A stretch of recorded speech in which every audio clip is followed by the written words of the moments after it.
Pokud se vydáte do jižních Čech, tak nedaleko Hluboké nad Vltavou, kousek za Dolním Bukovskem, se ukrývá historický poklad.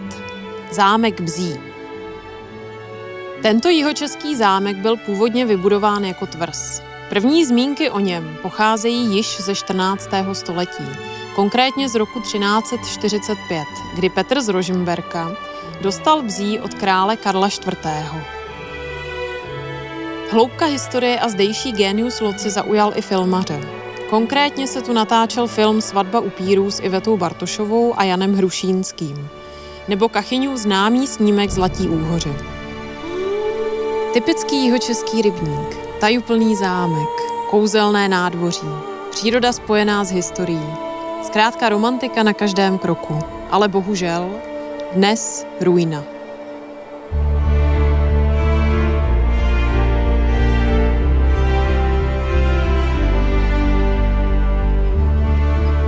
Když se tady kolem sebe rozhlédnu, Michale, tak mě to opravdu nabíjí energií, ale zároveň mě napadá spousta otázek. To mi teda budeš muset vysvětlit, Jano. Já tady totiž do sebe taky vždycky naseju spoustu energie, ale zároveň si domů odvážím spoustu úkolů. A ne vždycky jednoduchých. No to je přesně ono. Energii z tohohle místa cítím až do morku kostí, ale cítím také zodpovědnost. Zodpovědnost, kterou jsme si na sebe ještě s Milanem, Jirkou, Honzou a Petrou vzali. Rozhodli jsme se totiž, že tuhle památku zachráníme.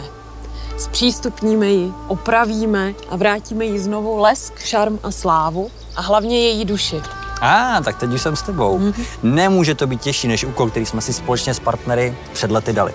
A to ten, že společně Loxy posuneme minimálně do roku 2045. A to se nám daří. Uznávám, není to vždycky jednoduché. Ale pak si uvědomím, že je na čem stavět, je o co se opřít, zatnu se a vím, že i tohle společně dáme.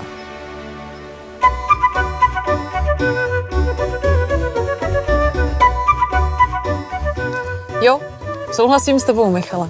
Chateau Troja, Kajetánka, Radnice 12, Polimanka. Ale tohle je jiný příběh. Tenhle dům má zatím jenom nás.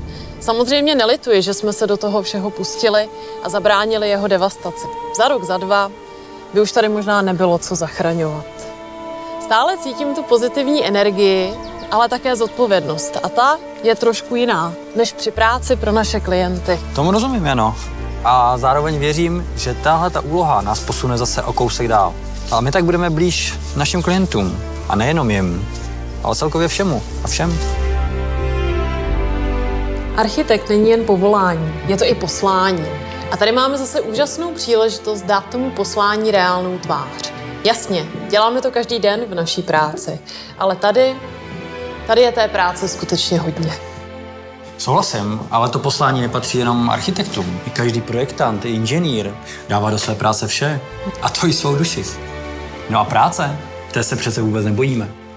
A tak mi z celého srdce dovolte poděkovat za uplynulý rok. Všem našim klientům, spolupracovníkům a partnerům, všem dodavatelům a všem, které pravidelně potkáváme na úřadech a na radnicích. Dovolte mi vám do nového roku popřát splnění všech přání. Krásných přání, která sice začínají starostmi a těžkou prací, ale končí splněnými sny a dobrými skutky. Děkujeme vám za podporu a zůstaňte s námi. Budeme vás potřebovat nejenom při naší každodenní práci, ale i při záchraně této krásné památky. Děkujeme.